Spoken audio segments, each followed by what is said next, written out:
My name is Alex. This story starts like a dream, the kind where everything finally clicks into place. I got the call last Tuesday, HR.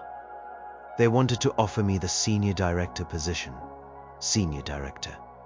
That's a huge jump. It meant overseeing multiple departments, a massive raise, and a corner office with a view of the city. For years I'd been busting my butt, climbing the corporate ladder one agonizing rung at a time. This was it. The top of my personal mountain. And the best part, it meant I'd be Mark's boss. Mark, my old boss. The guy who always seemed to get everything handed to him. The one who always took credit for my ideas. Who never missed a chance to make me look bad. Now I'd be his direct superior. It felt like cosmic justice. I pictured his face when he found out. He'd have to report to me. The thought made me grin like an idiot. I called Sarah, my wife, immediately. Her voice was bright, full of excitement when I told her. She shrieked, a happy sound, and said she was going to open a bottle of champagne we'd been saving for a special occasion. This was definitely it. We'd celebrate properly when I got home. My head was spinning with plans. A bigger house. Maybe that vacation to Italy we'd always dreamed about. Our life was about to get so much better. I spent the rest of the day in a daze, barely able to focus on work. My phone kept buzzing with congratulatory messages from colleagues. Some genuine, some probably just trying to butter me up. I didn't care. I was floating. When I finally got home, the house was quiet. Sarah wasn't in the living room or the kitchen. I figured she was still getting ready for our celebration. The champagne bottle was on the counter, already uncorked. 2 flutes sat beside it. A good sign. I went to our bedroom, ready to sweep her into my arms and spin her around.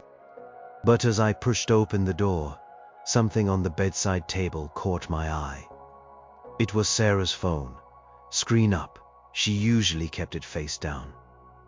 And there, staring back at me, was a text message. A notification that had popped up while she was away.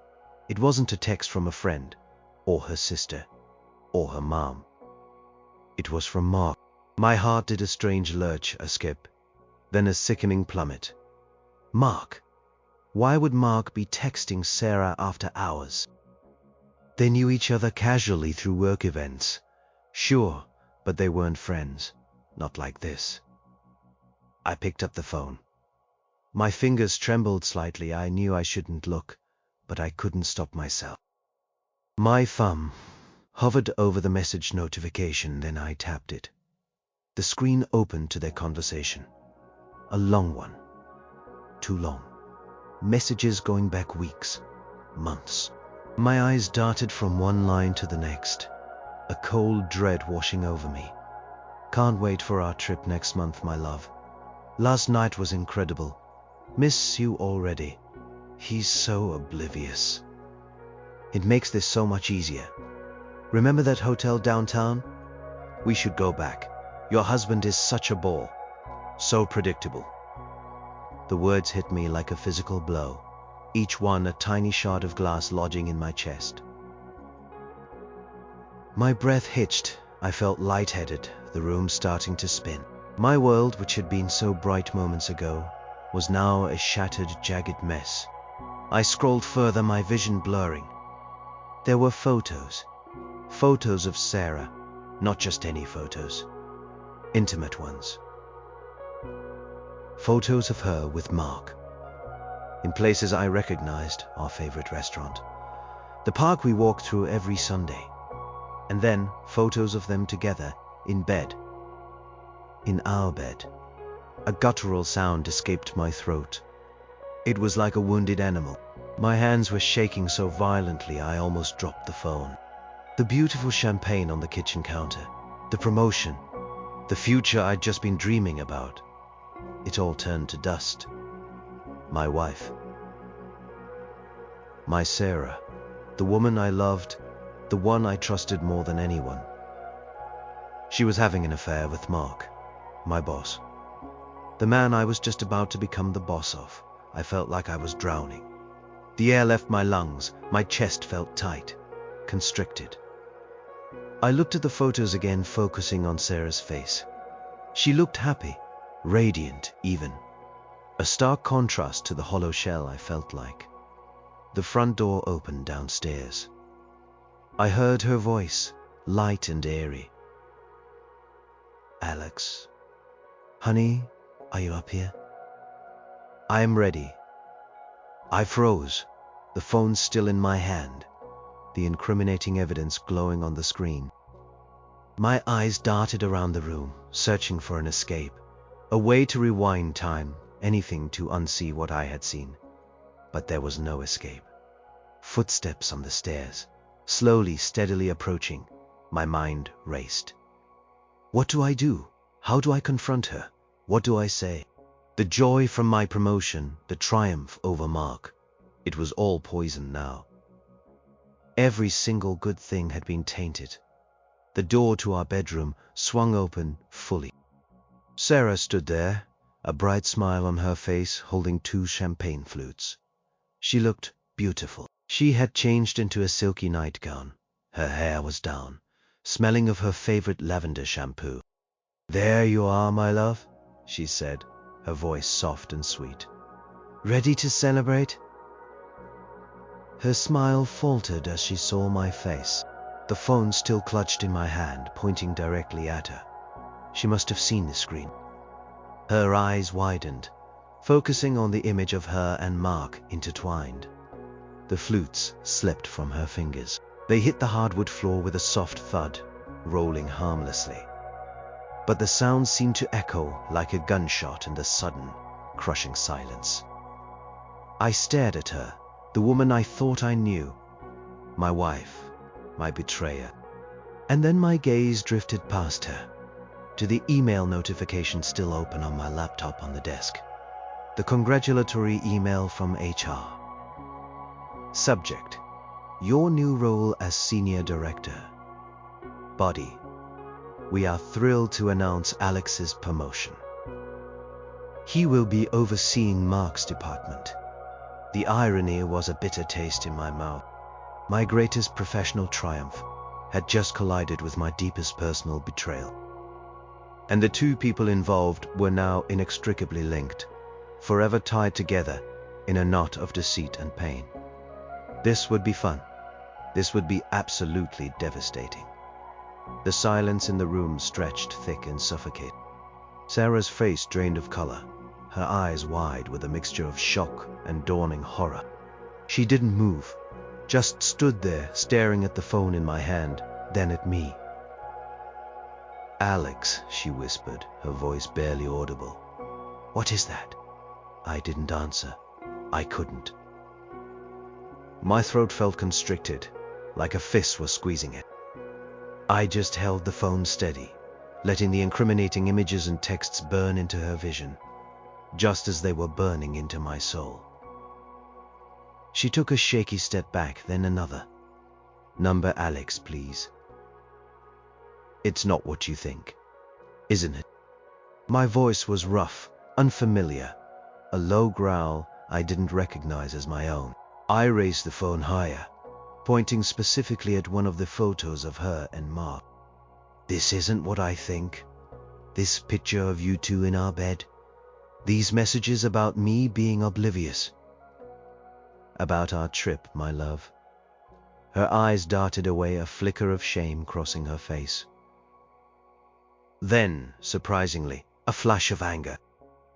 "You went through my phone? How could you, Alex? That's a violation of my privacy." The sheer audacity of her statement hit me like a splash of cold water. "My privacy?" I barked a bitter laugh. "You want to talk about privacy? While you are screwing my boss behind my back? While you are texting him sweet nothings and planning trips with him? What about my privacy, Sarah? What about my trust? My marriage?" Her chin trembled. Tears welled up in her eyes finally. "It was a mistake, Alex. A terrible, awful mistake. A mistake." I felt an insane urge to throw something, to smash everything in sight. Instead, I just stood there shaking, the phone still clenched in my fist. How many mistakes were there, Sarah? How many times did you make this mistake? This isn't a one-off. This is months of texts, months of photos, months of lies. This is a pattern. She collapsed onto the edge of the bed, burying her face in her hands. Her shoulders shook with silent sobs. I am so sorry, Alex. So sorry. Sorry for what? I demanded, my voice rising. Sorry you got caught, or sorry you shattered our life. She looked up, her face tear-streaked. Sorry for all of it.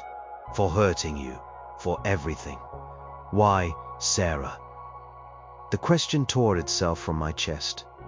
It was the only one that truly mattered. Why him? Why Mark? Why any of? She hesitated, then mumbled, I don't know. I was just lonely. You were always working so much. Always focused on your career. A cold, hard laugh escaped me. My career? My career that just got me a promotion that makes me his boss. Is that what you mean? The career I worked so hard for, to give us a better life. And you found comfort with the very man I was trying to surpass. He was just there, she choked out. He listened, he paid attention to me. You were always so busy. The words stung, igniting a new wave of pain and anger. All those late nights, all the missed dinners, all the sacrifices I thought I was making for us, for our future, for her. And she was using it as an excuse for betrayal. So you found solace in the arms of my slimy, condescending boss.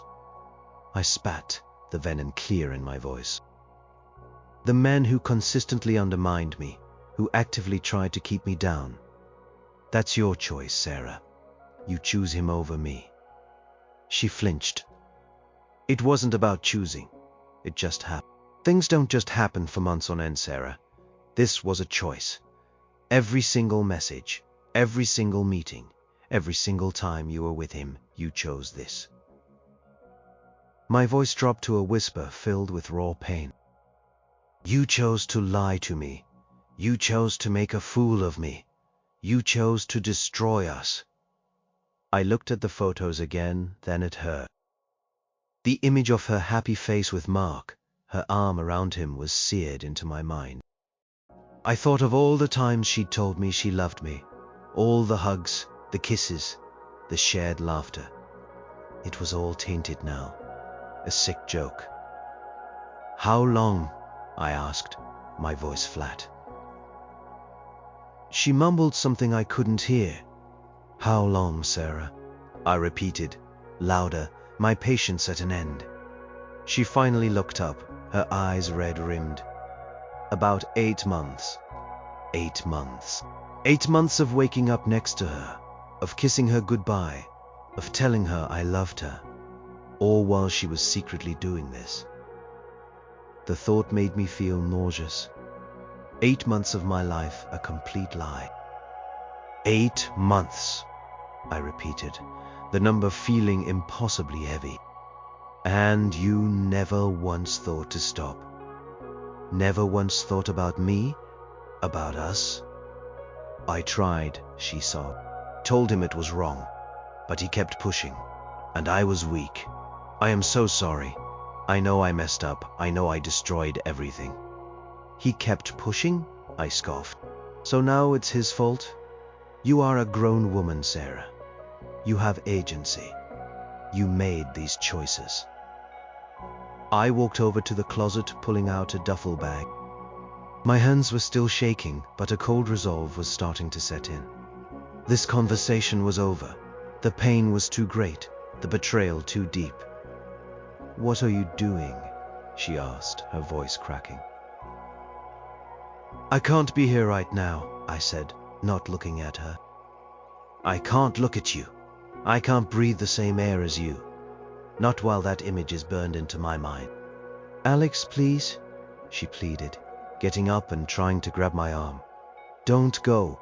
We can talk about this. We can fix this." I shrugged her hand off. "Fix this? Tea here is nothing to fix, Sarah. You broke it. You broke everything." I threw some clothes into the bag, not caring what I grabbed. I just needed to leave. "Where will you go?" she asked, her voice desperate. "I don't know," I said, zipping the bag. "A hotel. A friend's place, anywhere but here." I turned to face her, my face probably a mask of grief and fury. "You wanted to celebrate, didn't you? Well, here is your celebration. My promotion means I am Mark's boss now, so you get to deal with that too. You wanted to make my life complicated. Well, congratulations. You've succeeded beyond your wildest dream." I walked out of the bedroom, leaving her standing there, sobbing amidst the wreckage of our life. The champagne flutes on the floor still glinted innocently, mocking me with the symbol of a celebration that would never happen. I walked out of the house, not knowing when or if I would ever come back. Cold night air felt sharp against my skin, but it was nothing compared to the freezing despair settling in my chest. My new life had begun, but it wasn't the one I had ever imagined. I spent the night at a cheap motel on the outskirts of town. Sleep was impossible. Every time I closed my eyes, I saw her face, then Mark's, then their faces together. The words from their texts replayed in my mind like a broken record. "He's so oblivious. Your husband is such a bore. So predictable. Predictable." That word cut deeper than almost any other. It meant I was easy to fool. It meant my trust was a weakness. It meant I was nothing but a pawn in their twisted game. By morning, I was a zombie. My eyes burned, my head throbbed. But amidst the crushing despair, a sliver of something else began to form. A cold, hard resolve. I had a job to do. A new job, in fact. And that new job involved Mark. I needed to put on a mask. A professional mask. No one at work could know, not yet. I couldn't let my personal disaster bleed into my professional triumph. This promotion was too important. It was all I had left, it felt like. I drove to the office, the usual morning commute, feeling alien. The familiar building seemed to sneer at me. The bright sunshine felt like an insult.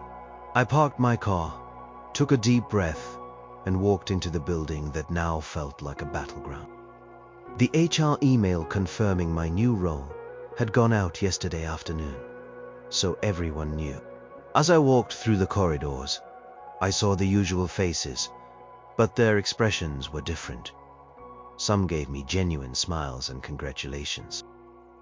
Others, especially those who were friends with Mark, or who might have been eyeing the senior director role themselves, looked a bit sour, but still offered polite nods. I walked straight to my new office. It was indeed a corner office, with a wall of windows. It felt immense, impersonal. My old desk, with all its familiar clutter, felt a million miles away. I sat down at the gleaming mahogany table, feeling like an imposter. Then my computer dinged. An email from Mark. Subject: "Congratulations, Alex." My fingers hesitated over the mouse, then I clicked. "Alex, just wanted to send my sincere congratulations on your promotion to senior director. Well deserved. Looking forward to working under your leadership. Let me know when you have a moment to connect and discuss the transition." It was a perfectly cordial, professional email, completely devoid of any hint of the depravity I knew existed beneath the surface. My stomach churned. He was so good at this, so good at pretending. The thought of him writing this, knowing he'd been sleeping with my wife, made bile rise in my throat. I typed a terse reply. "Thanks, Mark. I am busy today, but we'll schedule a meeting for us tomorrow morning to discuss department priorities. and your new reporting structure. Short. Formal. No pleasantries. I hit send. It felt like the first shot fired. A few minutes later, my assistant, a bright young woman named Chloe, popped her head in. "Good morning, Mr. Daniels. Congratulations again. I've scheduled your first meeting with the executive team for 10 a.m. and Mark Walker just sent a message asking if you had a moment to chat before that." My blood ran cold. He wanted to talk, probably to gauge my mood, to see if I knew, or maybe to make sure I wasn't going to mess with him. "Tell Mark I am tied up until after the executive meeting," I said, my voice steady, betraying none of the turmoil inside. "I'll come down to his office after that." Chloe nodded, seemingly oblivious, and closed the door. Walking into Mark's office was going to be the hardest part. The meeting with the executive team was a blur of budget reports and strategic initiatives. I managed to contribute meaningfully, to ask the right questions, to appear fully engaged. No one seemed to notice the dark circles under my eyes, the slight tremble in my hands, or the icy knot of fury in my gut. My mask was holding. Finally, the meeting ended. I took a deep breath, steeling myself. "Chloe," I called out, "I am heading down to Mark's office." As I walked down the hall towards his department, every step felt heavy. My palms were sweaty. What if he tried to bring it up? What if he thought he could intimidate me? I reached his door. It was slightly ajar. I pushed it open without knocking. Mark was sitting at his desk, looking through some documents. He looked up, a cordial smile on his face, but there was a flicker of something else in his eyes. Apprehension.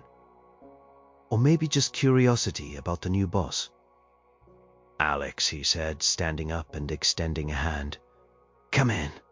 Congratulations again. It's quite a promotion." I took his hand. His grip was firm, confident. I forced myself to meet his gaze.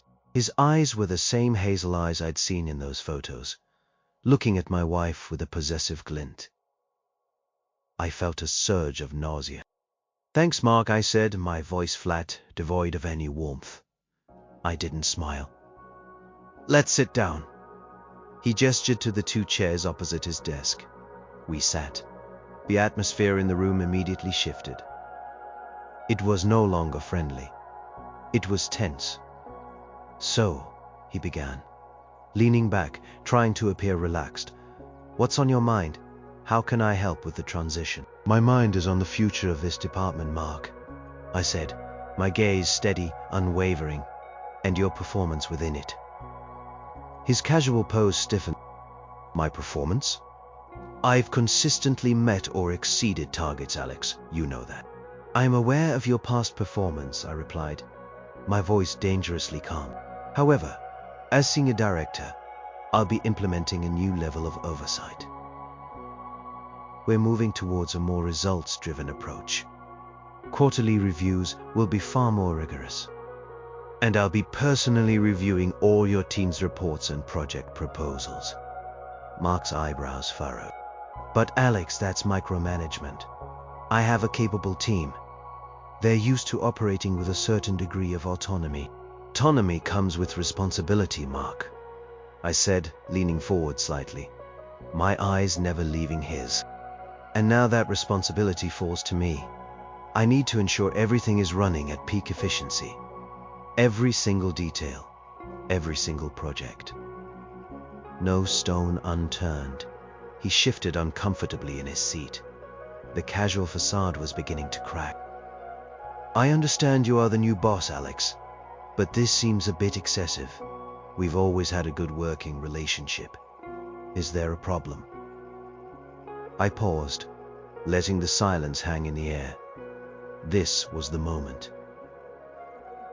I could push, I could hint. "No problem, Mark," I said, my voice still dangerously calm, but with an underlying edge.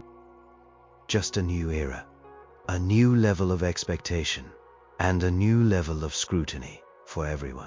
I let my gaze linger on him for a beat too long, letting him feel the weight of my words, especially for those who have a history of stepping outside the lines. He visibly flinched. His eyes widened just slightly. Did he get it? Did he understand what I was really saying? The blood drained from his face for a split second.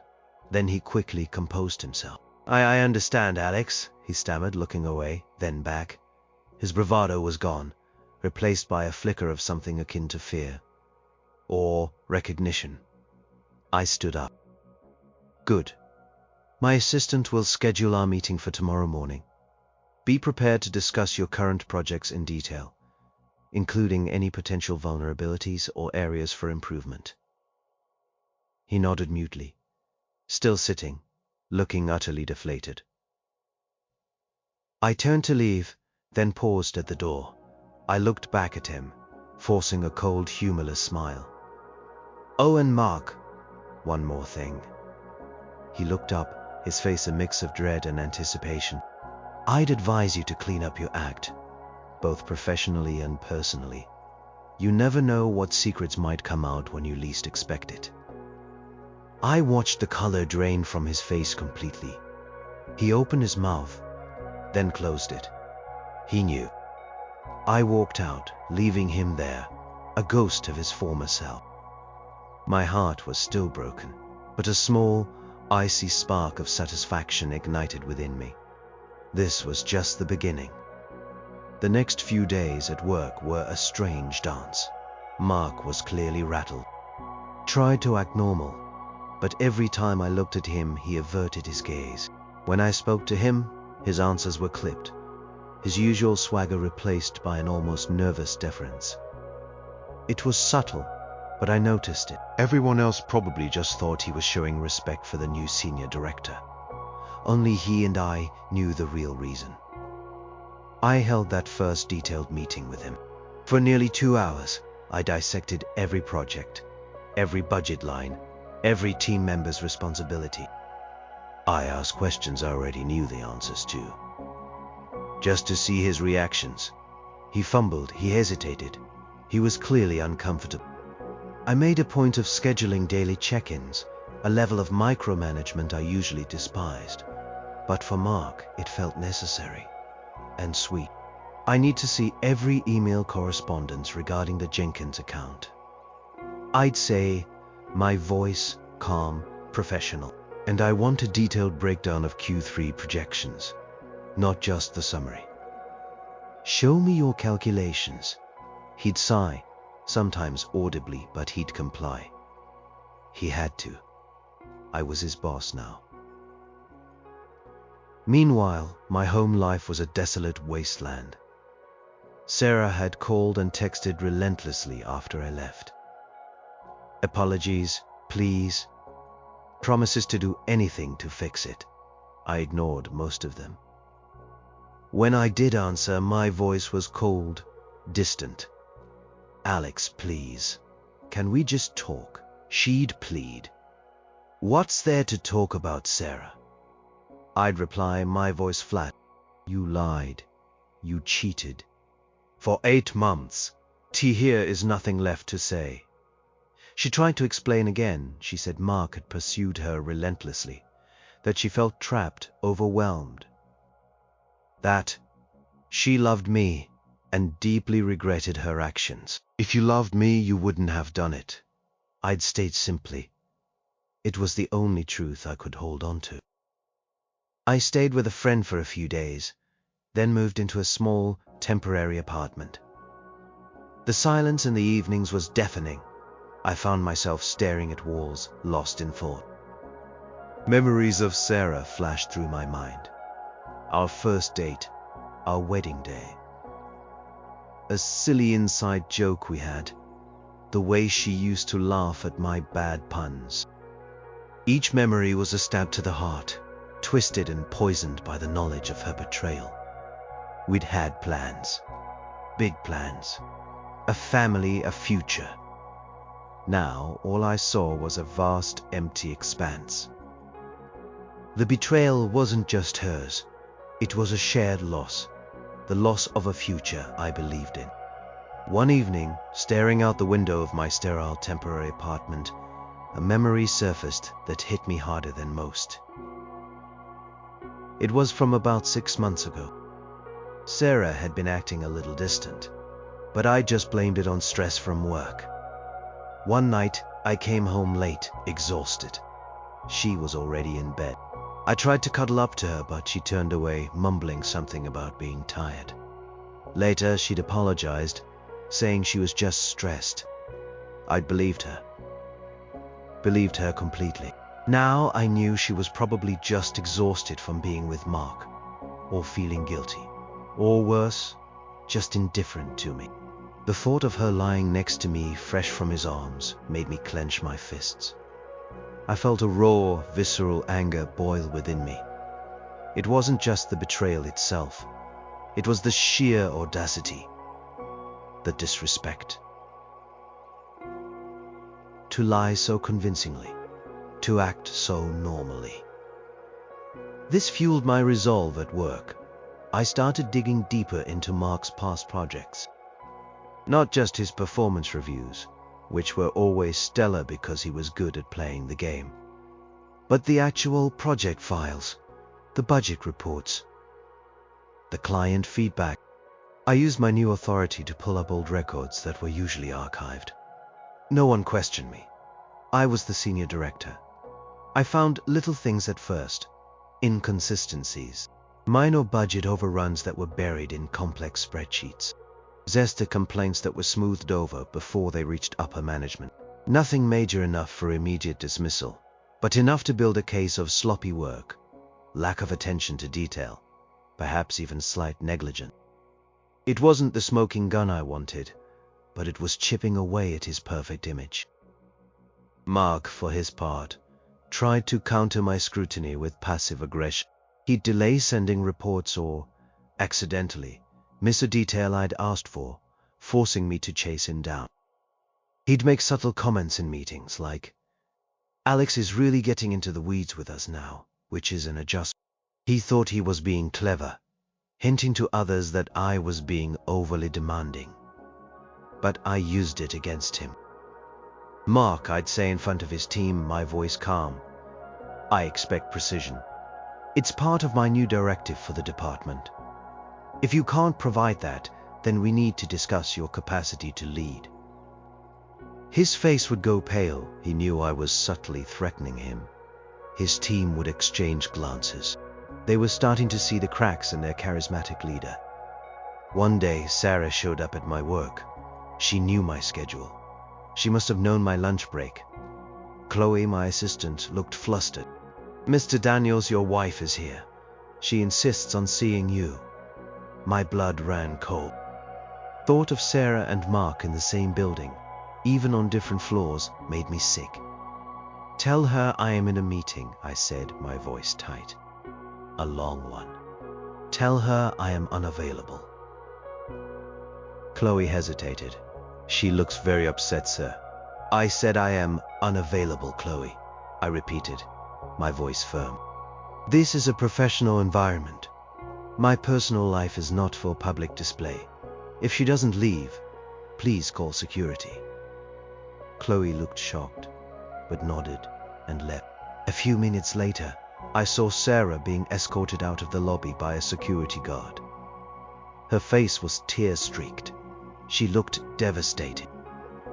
Part of me felt a pang of guilt, but it was quickly overshadowed by the fury that she would dare to show up here, at my workplace, where I was trying to maintain a facade of control. Her presence, even for a moment, reignited the images of her and Mark. The thought of them conspiring, lying, laughing at me, all while I worked my fingers to the bone, made my stomach churn. I realized then that while I was professional, I was also driven by something far more primal. This wasn't just about making Mark perform better. This was about making him hurt, making him pay, just as I was hurting, just as I was paying. And I would use every ounce of my new power to do it. The game was on, and I was playing to win. The pressure I was putting on Mark was starting to show. He looked perpetually tired. His once impeccable suits now seemed a bit rumpled.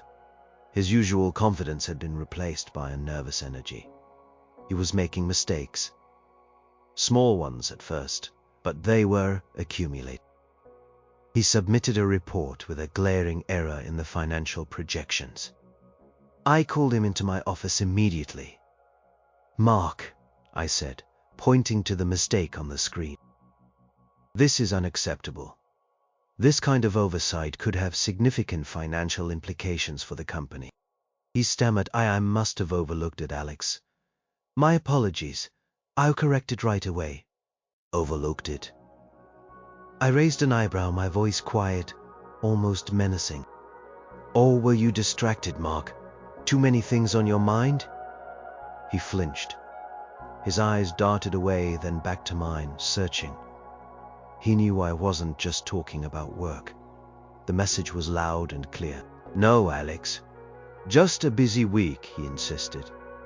But his voice lacked conviction. "Busy week indeed," I mused, leaning back in my chair, watching him squirm.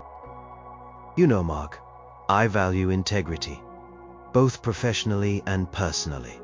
What people do outside of work, it eventually catches up with them. It affects their focus, their judgment." His face went pale. He opened his mouth, then closed it. He was visibly uncomfortable. This was no longer subtle. I was pushing him right to the edge. "Is there something you need to tell me, Mark?" I asked, my voice still calm, almost conversational. "Something that might be impacting your ability to perform your duties here?" He swallowed hard. "No, Alex, nothing at all, I assure you." He was sweating. "Good," I said, a dangerous smile playing on my lips. "Because if there was something, Mark, anything at all that jeopardized your standing here, or mine, I would know about it. And I would act decisively. You understand that, don't you?" He nodded, his eyes wide. He understood. The fear was clear in his eyes now. Not just apprehension, but genuine fear. The kind that makes you do stupid things. And he did. A few days later, Mark approached me after a departmental meeting. Everyone else had left. He looked around furtively, then leaned in. "Alex, can we talk?" "Privately." "We are talking, Mark," I said, crossing my arms. "What is it?" He hesitated, then plunged in. "Look, I know what this is about." My heart hammered in my chest. This was it. The direct confrontation.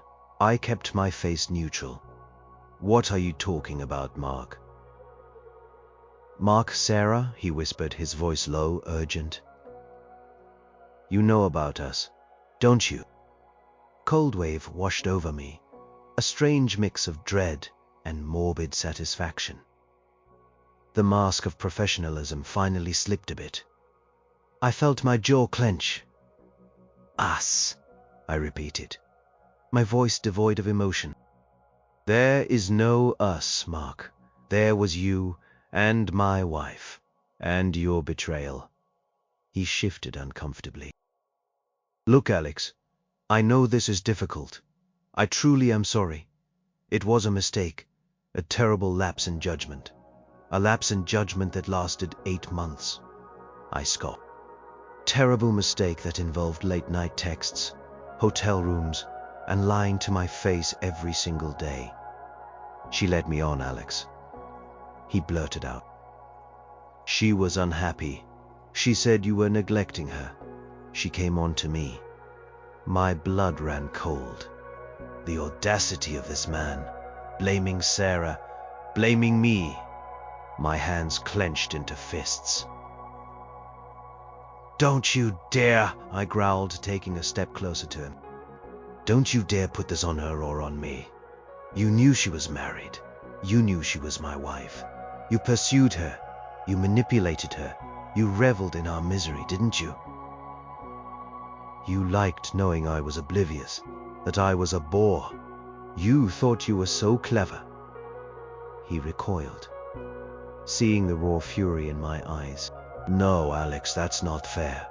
I never meant to hurt you. I actually respected you. This was just a fling. It meant nothing." "Nothing?" I laughed, a harsh, humorless sound. "You think this means nothing? It shattered my life, Mark. It destroyed my marriage.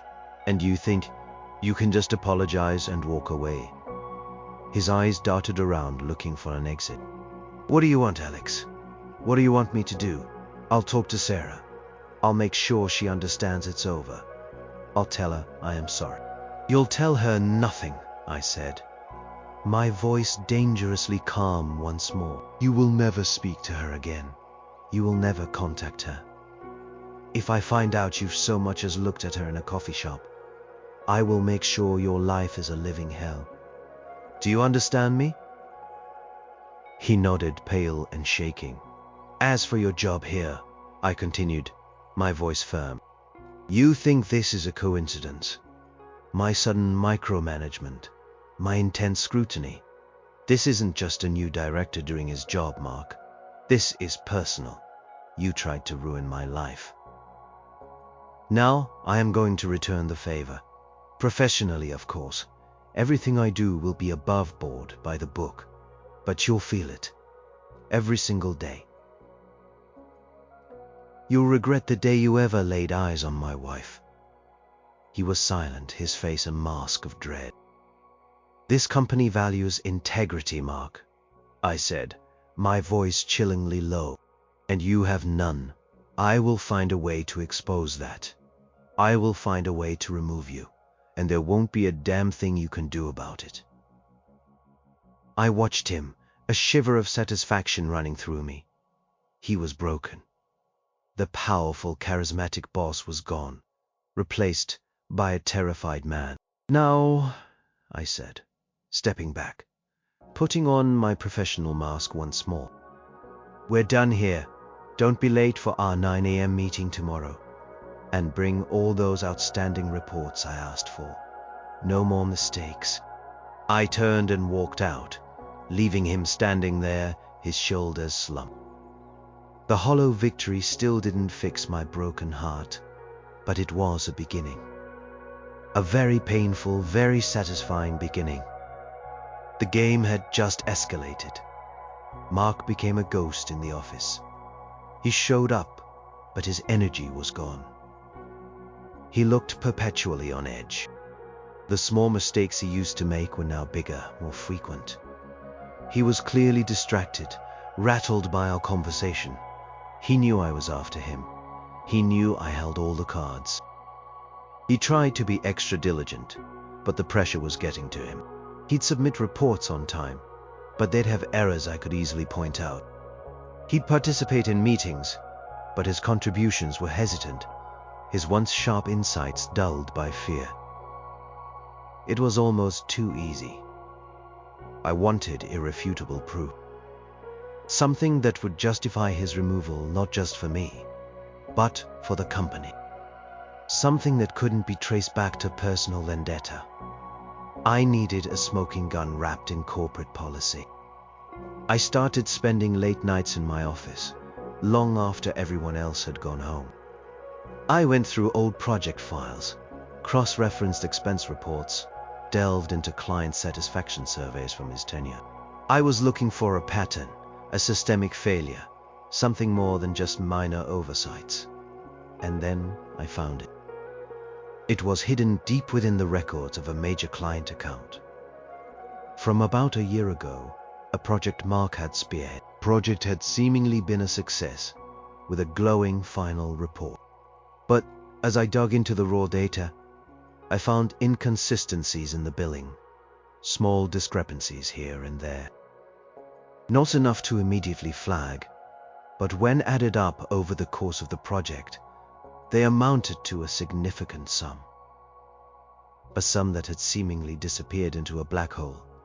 And then there was the vendor. A small, obscure company that had been paid a substantial amount for consulting services on that project. A company I had never heard of before. Quick search revealed it was registered to a residential address.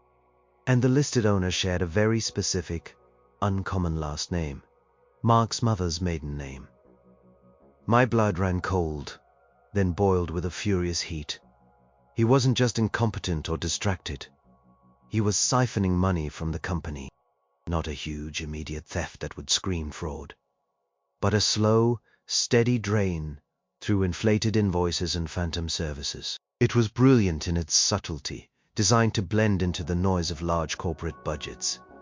This was it. This was the proof I needed. This wasn't just about making him miserable.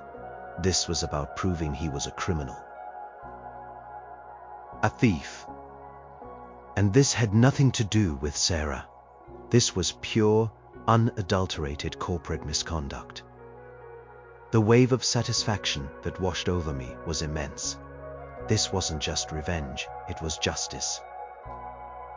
This kind of behavior was a fireable offense immediately.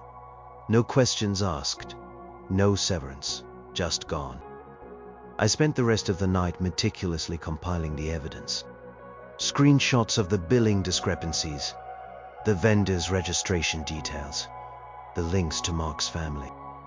I organized it into a binder, creating a timeline, highlighting the fraudulent transactions. I wanted it airtight. I wanted no room for doubt. The next morning, I scheduled a meeting with HR and the head of legal. I didn't tell them why, just that I had discovered some significant financial irregularities within Mark's department during my review. Mark, oblivious, was still trying to navigate my micromanagement. He sent me an email, complaining about the sheer volume of detailed reports I was requesting. Alex, with all due respect, my team and I are drowning in paperwork. The level of detail you are asking for is impacting our ability to move forward on new initiatives. We need to streamline this process. I smiled a grim smile. You won't have to worry about new initiatives much longer, Mark, I thought. I sent a reply. Mark, I appreciate your concerns. However, given the current findings from my review, this level of scrutiny is not only necessary, but perhaps not even enough. I suggest you focus on providing everything I ask for. Your attention to detail will be crucial in the coming days. His response was immediate and predictably frustrated. What findings are you talking about, Alex? My department is performing well. Are you implying something? I simply typed, my findings will be made clear in due course. Just be prepared. I wanted him to stew. I wanted him to worry. I wanted him to know I was coming for him, but not how. My meeting with HR and legal was set for later that day. I walked in carrying the binder. Their faces were curious, a bit concerned. Thanks for meeting with me on such short notice, I began, placing the binder on the table. As the new senior director, I've been conducting a thorough review of all departments under my purview, and I've uncovered some disturbing findings regarding Mark Walker's past projects. Their expressions shifted from curiosity to serious concern. I opened the binder, flipping to the first page. Approximately a year ago, on the Sterling account, I began, my voice steady, professional. There were several inflated invoices submitted by a vendor named Apex Consulting Group. On the surface, these looked like standard consulting fees. However, upon deeper investigation, I found several irregularities. I walked them through the evidence, the inflated costs, the lack of verifiable services, the obscure nature of the vendor, and then I laid out the connection. And here, I said, pointing to the vendor's registration document and a public record, the owner of Apex Consulting Group shares the maiden name of Mark Walker's mother. I believe Mark Walker has been running a shell company, defrauding the company through bogus invoices for services that were either never rendered or were drastically overbilled. Silence filled the room. HR looked shocked. Legal's eyes narrowed, a grim set to the lawyer's jaw. This was serious. This was fraud. Mr. Daniels, the head of legal, finally said, his voice grave. This is a very serious accusation. Do you have more evidence than this? I have everything you need to begin a full forensic audit, I state, and I am prepared to present all of it. I've cross-referenced bank statements, internal cost codes, and project timelines. The pattern is undeniable. It's not just Apex Consulting. There are other smaller instances of similar patterns with different vendors, though less overtly connected. It points to a systemic abuse of company funds. HR looked at me, then at the legal head. We need to move on this immediately. If this is true, it's a breach of trust of the highest order. I agree, I said, feeling a cold, satisfying knot tighten in my stomach. I've already identified a few more suspicious transactions that warrant further investigation. I can forward all the files to your teams. I suggest we bring Mark in for questioning, with legal present as soon as possible. They both nodded. The meeting ended quickly. I left the room, the binder no longer heavy in my hands. The revenge for Sarah's betrayal now had a name: fraud. It felt good. It felt justified. The personal pain was still there, but now it had a target. And that target was about to crumble. The next day was a whirlwind. My phone buzzed constantly. HR and legal were moving fast. They had initiated their own internal investigation based on my findings. And the initial results must have corroborated my claims, because by noon, Mark was called into a closed-door meeting with the head of HR, the head of legal, and a new face, an internal auditor. I stayed in my office, trying to appear normal, focusing on other tasks. But every time the door to my office opened, or I heard a raised voice from down the hall, my heart leaped. I kept my poker face on though. No one could suspect my involvement beyond being the diligent new senior director who uncovered the fraud. I saw Mark once, walking past my office towards the executive wing. He looked pale, almost green. His usual confident stride was gone, replaced by a shuffle. His eyes were downcast. He didn't even look in my direction. Good. He was probably already feeling the heat. The hours ticked by slowly. Lunch came and went. I barely touched my food. Tension in the air was palpable, even if no one outside of the small group knew exactly what was going on. Whispers circulated. Mark's in a meeting with HR. It looks serious. Around 3 p.m., my assistant Chloe poked her head in. Mr. Daniels, HR Director Miss Davies, would like to see you in her office. This was it. I walked into Miss Davies' office. She was sitting at her desk looking grim. The head of legal was there too, along with the internal auditor, no Mark Alex. Miss Davies said, gesturing to a chair, "Thank you for coming. We just concluded our meeting with Mark Walker." I sat, my face impassive. "And your findings were spot on," she said, shaking her head slowly. He admitted to it. Not everything initially, but enough. He was running Apex Consulting Group through his cousin and channeling company funds into it for services that were either grossly inflated or never performed. We found evidence of a significant sum of money, hundreds of thousands, over the past 3 years. A wave of cold satisfaction washed over me. Hundreds of thousands. It was worse than I thought.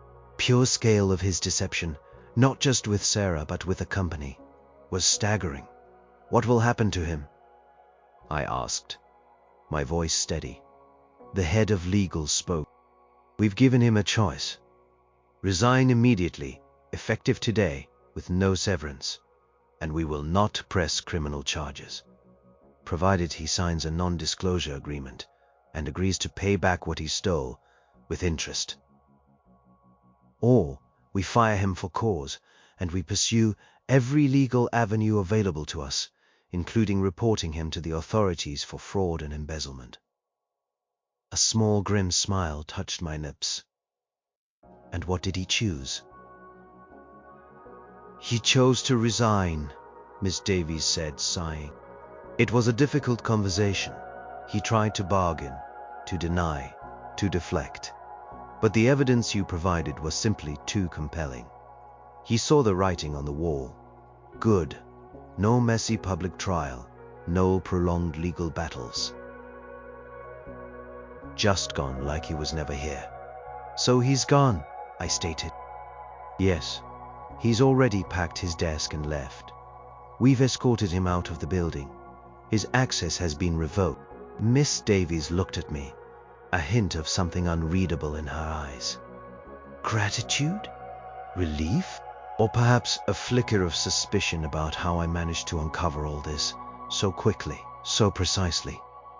Thank you, Alex, she said, her voice sincere. You saved this company from a significant financial drain and a potential PR nightmare. Your diligence is commendable. I merely nodded. It was my duty as the new senior director. My priority is the integrity of this department.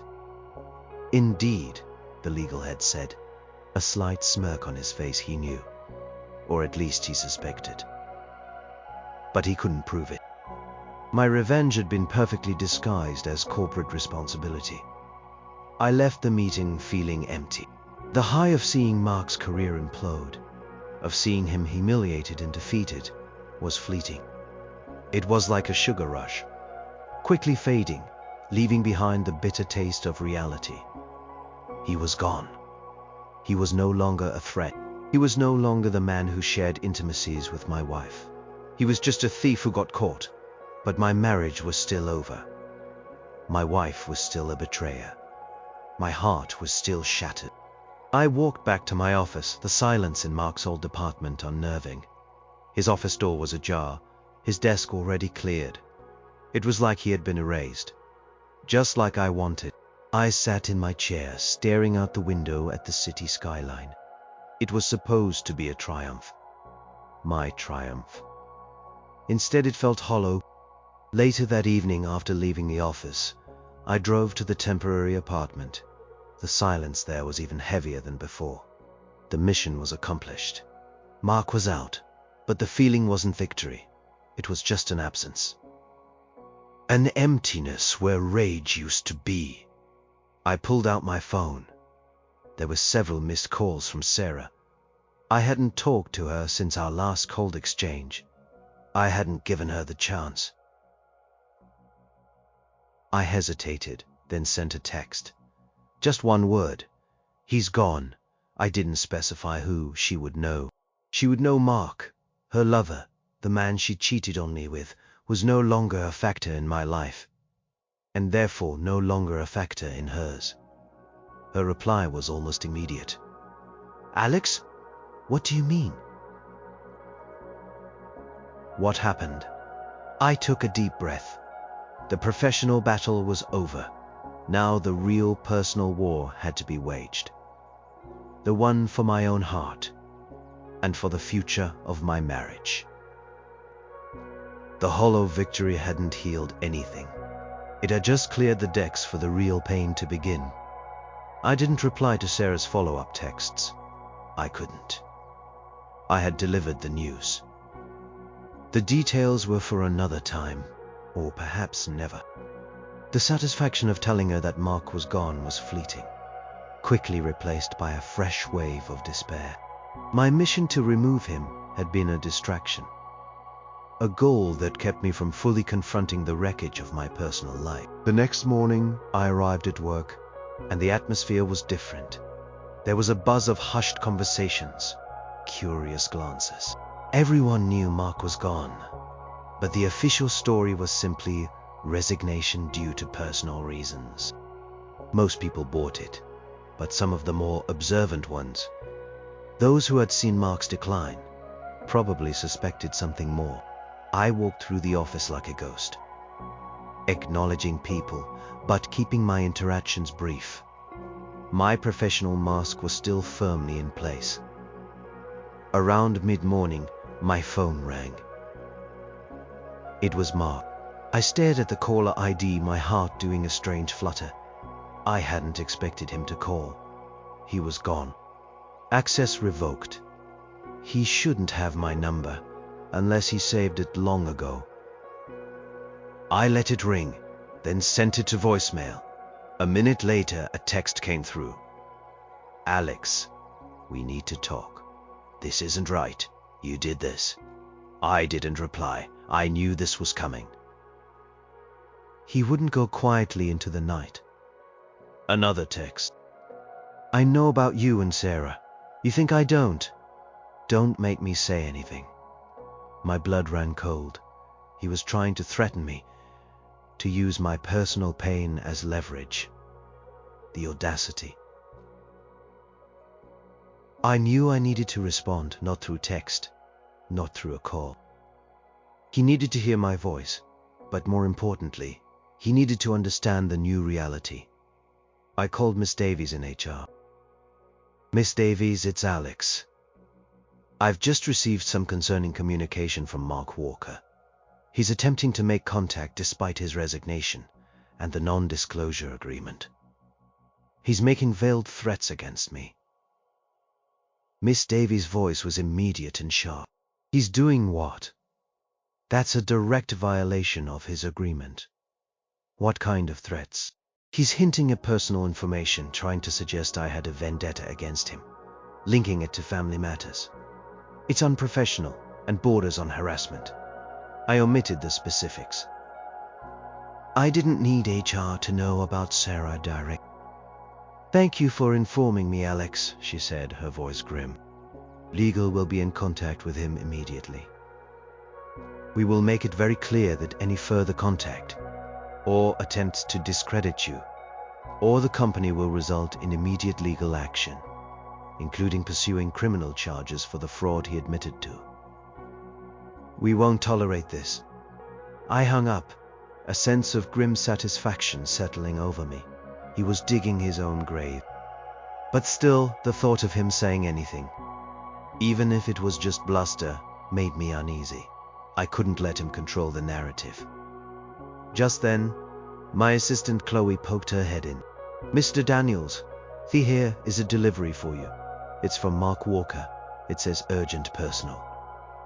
My heart clenched. A delivery? What now? Chloe brought in a large plain envelope. No return address, just my name. I opened it, my hands trembling slightly. Inside were printouts, photos, text messages. Not just any photos, photos of Sarah, from his phone, with her, in the hotel, in our bed.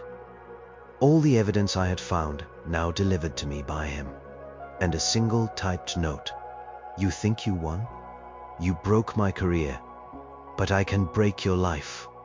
Your wife loved me. She said you were nothing. My vision blurred with rage. He had stooped to this. He was trying to tear me down, to inflict the same pain he was feeling, to remind me that my betrayal was intertwined with his. He was pushing me too far. I closed my office door.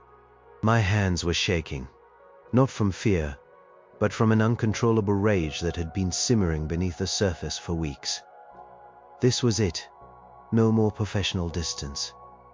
No more subtle power plays. I was done. I called Mark.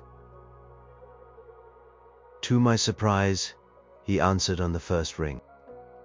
Alex, he said, his voice a mix of bravado and desperation. Got my package, did you? Now you know how it feels, don't you, to have your life exposed? You pathetic piece of trash, I snarled, my voice raw, stripped of all pretense. You really think this will hurt me more than you are already hurting? You think this is some kind of trump card? It's the truth, isn't it? He spat back. Your wife, my bed. You were a fool, Alex. A boring, predictable fool. She told me everything. The words hit me like a physical blow. The rage exploded. You want the truth, Mark? Fine. Let's talk truth. My voice was low, furious, trembling with unleashed emotion. You want to know why I came after you, why I buried you. It wasn't just the money, you scumbag. It was because you crawled into my life, into my home, into my bed, and destroyed everything I held dear. He went quiet on the other end, taken aback by my sudden, unrestrained fury. You think I didn't know about you and Sarah? I continued, my voice rising. I knew, Mark. I knew the moment I got this promotion. The promotion that put you under me. The promotion that made you mine to destroy. I found the texts, the photos. I saw it all. A choked gasp on his end of the line. He hadn't known I knew. He thought his little revenge package was a revelation. Every single day you worked under me, feeling my scrutiny, feeling the pressure, that was me. Me personally enjoying watching you squirm. Every piece of evidence I dug up, every file I went through, I did it with one thought in mind. I was going to make sure you paid for what you did to me, to my wife, to my life. You knew? He stammered, his voice weak. The bravado was gone, replaced by genuine shock and fear. Oh, I knew, Mark, I said, a bitter laugh escaping me. And I used my new power, my new position to systematically dismantle you. Piece by piece. Professionally, of course. All above board, all perfectly justifiable. But every single step of the way, it was for her. And for me, to make you suffer the way I suffer. But she said she loved me, he whispered, sounding bewildered. She said that to a lot of people, didn't she? I shot back, the anger burning through my own pain. She said it to me for years. It means nothing when it's a lie. You were just a convenience, Mark. A distraction. Someone to fill a void she felt I created. And you opportunistic coward, you took advantage of it. Silence. He was broken. Truly broken. The tables had completely turned. Now, I said, my voice dropping back to a cold, menacing whisper. You are done. You are out. If you ever contact me again, if you ever contact Sarah again, if you ever breathe a word about any of this to anyone, I will ensure every single dirty secret you have is brought to light. Your fraud to the company? That was just the tip of the iceberg. I will find everything, and I will ruin you. Do you understand? A strangled sound came from his end. Yes, he whispered. Yes, Alex. I understand. Good, I said. Because this isn't about winning anymore, Mark. This is about making sure you know who you truly messed with. And now you do. I hung up. My hand was still shaking. The photos and texts lay scattered on my desk. The raw emotion had been unleashed. It felt like a cleansing fire, burning away some of the festering pain, leaving behind a cold, sharp clarity. Mark was finished. I had seen to it. But the real work, the work of rebuilding my own shattered life, had just begun, and I knew it would be far harder than destroying his. The next few days were quiet. Mark made no further contact. HR and legal confirmed. They had put an aggressive legal team on standby in case he tried anything. He clearly understood the threat. His world had imploded, and he was wise enough to know he was truly beaten. The professional part of my revenge was complete. I had won. But victory felt like ash in my mouth. My office was quiet, almost too quiet. Mark's absence was a gaping hole in the department, a constant reminder of the betrayal, even as his presence had been. I was the senior director. I had achieved my career goal, but it felt hollow. I went back to the temporary apartment after work each day. The silence was deafening. I found myself staring at the wall, seeing only shadows of what my life used to be. The rage that had fueled me was gone, replaced by an overwhelming sadness. The deep, aching pain of a broken heart. Sarah kept texting. Her messages were less frantic now, more resigned. Please for a conversation. Promises of change. Apologies. Alex, please. I just want to talk. I need to explain. I know I messed up. I know I hurt you. But I love you. Please, just give me a chance. I read them, but I didn't reply. What was there to say? How do you explain the void that betrayal leaves? How do you unshatter something that has been completely pulverized? One evening, I finally called her. I needed to. Not to reconcile, but for closure. For me. Her voice was soft, hesitant when she answered. Alex, is that really you? Yes, Sarah. It's me. My voice was flat, emotionless. Oh, Alex, I am so glad you called. I've been so worried. I am so sorry. I know you are angry, and you have every right to be. But please, can we just talk? Can we try to fix this? Fix this? I repeated, a bitter laugh escaping me. Sarah, there is nothing to fix. It's broken. You broke it. No, Alex, please don't say that. We've been together for 10 years. We can't just throw it all away. Her voice started to crack. 10 years of trust, I said, my voice hardening.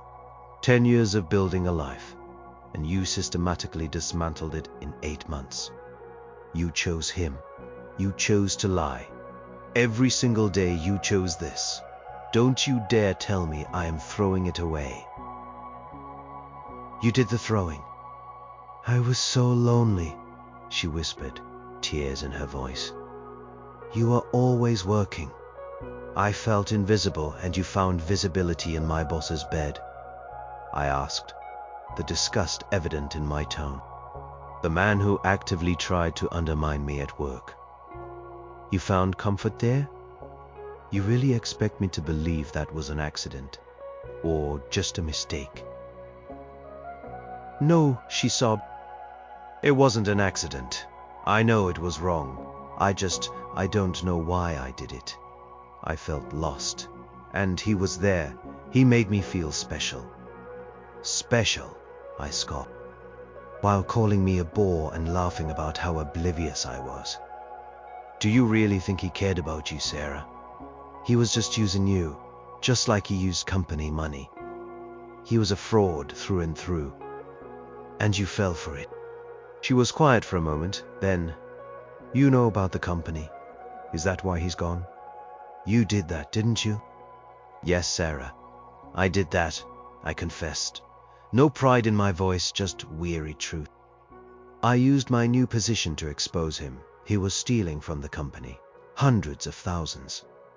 Just like he stole my trust. He's gone, fired. His life is ruined. He deserves it. Oh, Alex, she breathed, sounding horrified. I didn't know. He always seemed so charming, so confident. He was a con artist, Sarah, I said, feeling a strange mix of pity and contempt for her naivete.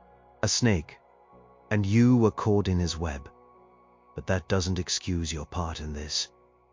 You still chose to be there. You still chose to lie to me. The silence stretched between us. I heard her soft sobs on the other end. My chest ached, but the overwhelming rage had dissipated, leaving behind only emptiness. What happens now, Alex? She finally asked, her voice small. I don't know, I said honestly. I just know I can't live like this. I can't look at you without seeing him. I can't trust anything you say. The foundation is gone. But we can rebuild it, she pleaded. We can go to therapy. We can work through this. I'll do anything. I'll cut off all contact with him. I'll quit my job if I have to. Please, Alex, don't give up on us. My gaze drifted to the framed photo of us on my bedside table in the empty apartment. Our wedding day. Happy, hopeful faces. It felt like a lifetime ago. A different life.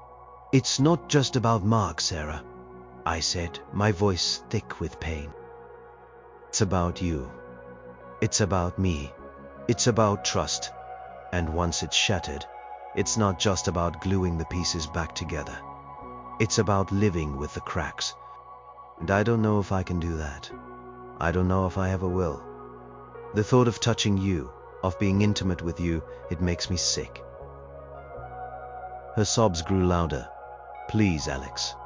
Give it time. Time won't erase what happened, Sarah, I said, my voice firm, final. It won't erase the images, the words. It won't erase the feeling of being a fool. I need to heal. And I don't think I can do that with you. Not right now, maybe not ever. I took a deep breath. I'll be in touch with a lawyer. We need to discuss the next steps. I think it's best if we separate permanently. No, she gasped. Alex, please, don't do this. I am sorry, Sarah, I said. Though my voice was devoid of true apology, it was a statement of fact. But I have to do this for me. I have to find a way to breathe again. And I can't do that while constantly looking over my shoulder, wondering if you are lying to me again. Wondering if I am still the boring, predictable husband. I hung up before she could say anything else. I sat there, phone in hand, staring at the blank screen. It was done. The marriage, the man.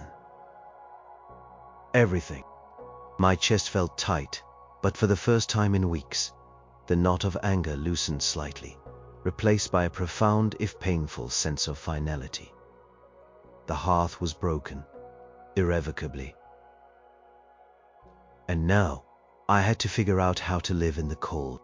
The weeks after that phone call were a blur of legal meetings, apartment hunting, and the grim realities of separating a life.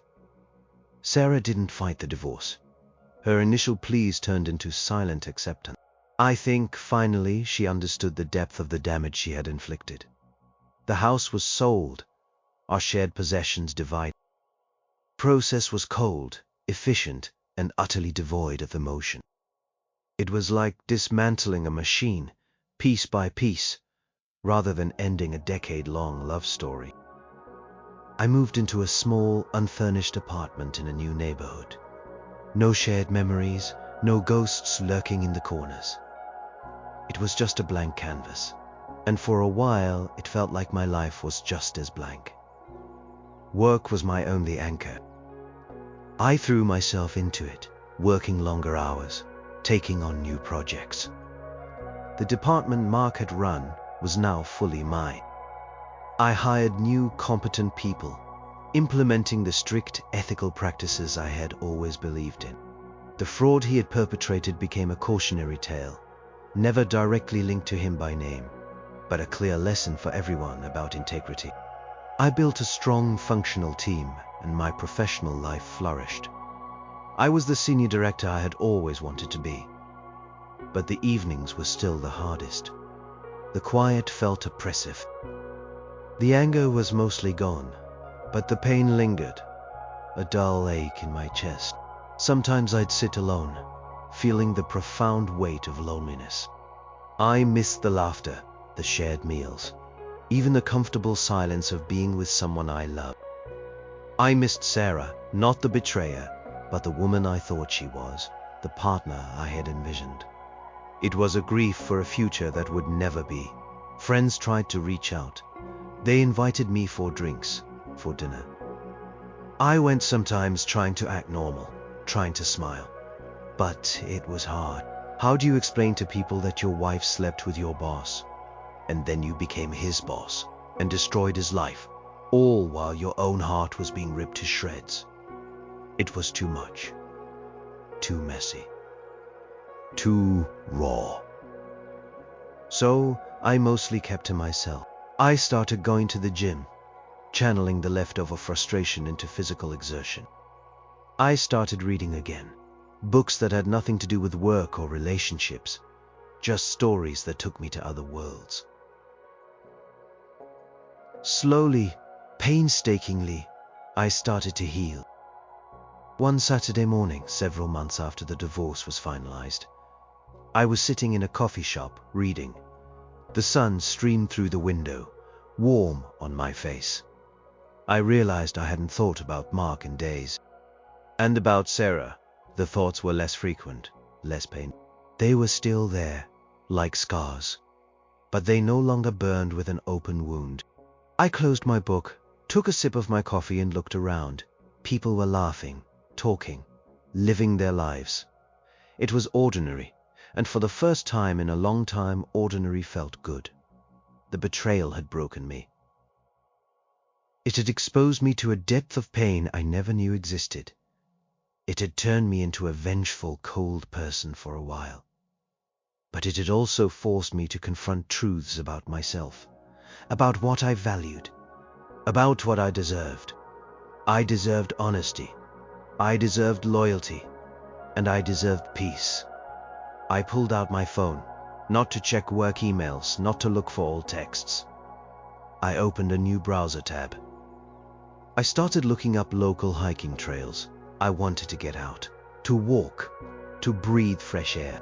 The future wasn't bright and shiny like the one I'd imagined before I found that text message.